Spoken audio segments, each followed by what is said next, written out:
Hey guys, Lee Dragon here, aka Pantheon Dragon, a challenger solo queue jungler.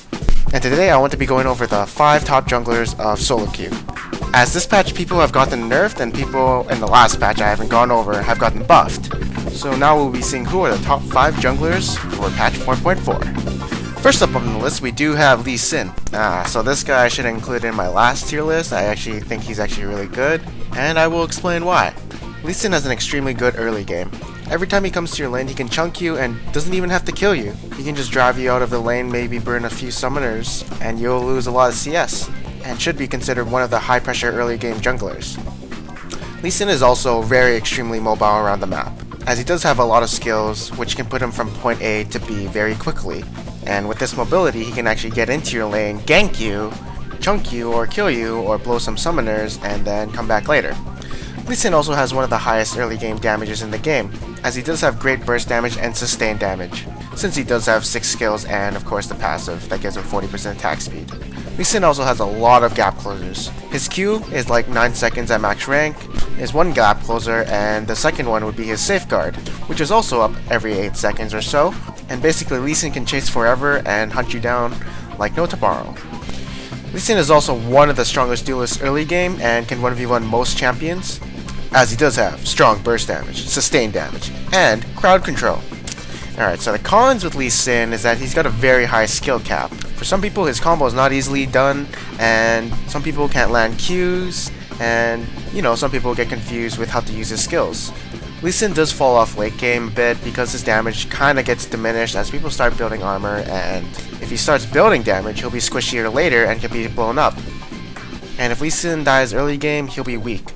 This means sometimes he can't really duel the other jungler, as he could be ahead of him, or his ganks won't be as strong as they could if he hadn't have died. And Lee Sin's strongest point is early game, so that's why you want to make use of it the most, and not putting yourself behind. Up next we do have Vi. So despite the nerfs, Vi is still actually pretty strong. Her Q did get reduced in damage, and her ultimate is on a higher cooldown so you won't be ganking as much with it, and ultimate's secondary knockback has been nerfed. But remember, it's not about the other people, it's about the person you use the ultimate on, and they're still being locked down. She still does a lot of sustained damage, as her E is an auto attack reset, her W does shred armor, and of course gives you attack speed, and does some maximum % health damage.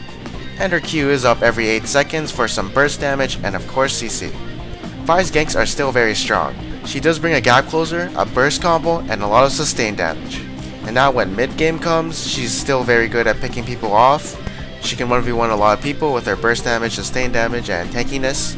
And of course she does have great initiation, as whoever she ults is probably gonna die. Alright, so for some cons, she did get nerfed. No one likes nerfs, no one likes damage nerfs, sad face. And secondly, she is vulnerable when she's diving onto an enemy carry.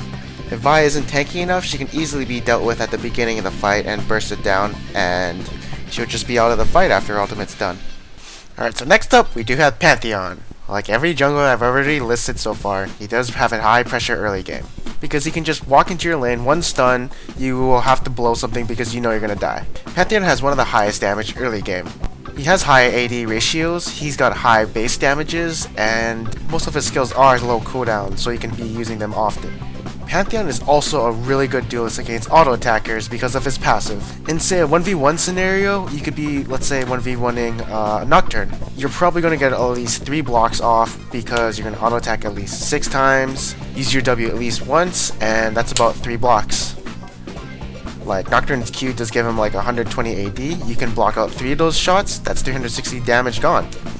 And Pantheon does have great initiation or high pick potential, because his ultimate is really wide, it does provide CC as people under it do get slowed, and it does actually have really strong base damage. It could go from 500 magic damage to 1000 magic damage, and that's still a lot of damage. And yes, it could be reduced by 50%, but 250 to 500 damage is still a lot. Pantheon is also very easy to use. He has no skill shots whatsoever, and his combo is really simple. And the only thing you have to watch out for is basically where to position your ultimate. And not many champions have this, but Pantheon does have a global ultimate, and basically that means he can choose to be anywhere on the map. And since he's already so strong early game, that's a lot of power that's going to come in, and Pantheon's just going to cause chaos everywhere. Alright, so some cons, he does fall off late game because, yeah, his damage does tend to fall off since you aren't building damage. and he's not the best tank. There are better tanks such as the monkey, and he does not have any escapes besides his W, but you have to find a minion, and that's kind of unreliable. Alright, next up we do have Wukong. So after 6, Wukong's ganks become really strong, and after using your ultimate, it is really hard not to get a kill as you've applied so much damage and you've got hard crowd control, and you can just stick with them as you do have mobility from the ultimate. So right after your ultimate stops, you can just keep going on them with your E. Wukong's ultimate is actually on a fairly low cooldown, so these powerful ganks can keep coming constantly every minute or so.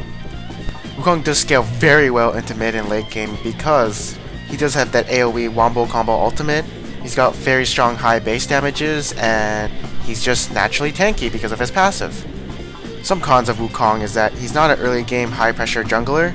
Most junglers out there that I already listed can outduel him as they have CC and of course more damage early game. And sometimes Wukongs will have bad ultimates because some people will just flash immediately and you won't even get the prime target that you wanted, but that's not really that bad. I mean, it'll rarely happen. And at number 1 we do have Kha'Zix. Kha'Zix right now is a very strong jungler because of the buffs to his ultimate, which basically have given him so much survivability in fights, and he's just really hard to kill now. So let's go over some things. First off, Kha'Zix has very high base damage. His Q hurts, his passive hurts, his W hurts, and they are all usually on a low cooldown as they are coming up every 3 to 7 seconds. So the next thing to talk about is that Kha'Zix does have very high mobility. His leap has a lot of range on it, and he can gap close easily to the enemy. And once he's in range, he can just use his ultimate for even more mobility and just keep hunting down his prey. Alright, so Kha'Zix is an assassin, so he's really extremely good at picking people off and finishing them swiftly. This is really good for solo queue as people will overextend, people won't group, and there is a lot of free kills on the map. Adding to that, it is very hard to kill Kha'Zix 1v1 because he does have stealth, 50% damage reduction, and can bring a lot of CC. And yes, since Kha'Zix is an assassin, with some tanky abilities, he is a very good duelist. Kha'Zix is actually probably 1v1 a lot of people, as most of the time they won't get away since you do have a lot of slows and gap closers, and they also can't hit you if you keep just stealthing around them. And then his great base damage comes along and just wipes him clean. And the last thing is, Kha'Zix is very hard to kill with his buffed ultimate. He has 6 seconds of being stealthed, he has 6 seconds of being 50% damage reduction like Alistar, and then he also has 6 seconds of repositioning himself with the movement speed buff. 6 seconds in a teamfight is a lot. I mean, the first 3 seconds of a teamfight does basically decide which team will win the fight. And I mean, 6 seconds of soaking damage, 6 seconds of trying to be focused by the enemy team, I mean, that's a pretty powerful ultimate. So some cons of him are that he does have a decently high skill cap. I think the highest thing about him is when to jump in and when to not jump in. So it's more of decision making, and of course, the reset on his E gives you a decision to jump out or to jump back in. And people got to decide which one to do. The second thing about it is he has no hard crowd control. All Kha'Zix really does is have a lot of upfront damage and a lot of slows. Anyways, this is my opinion of the top 5 junglers of patch 4.4. I am Blue GJSantos aka Pantheon, and I will see you guys next time.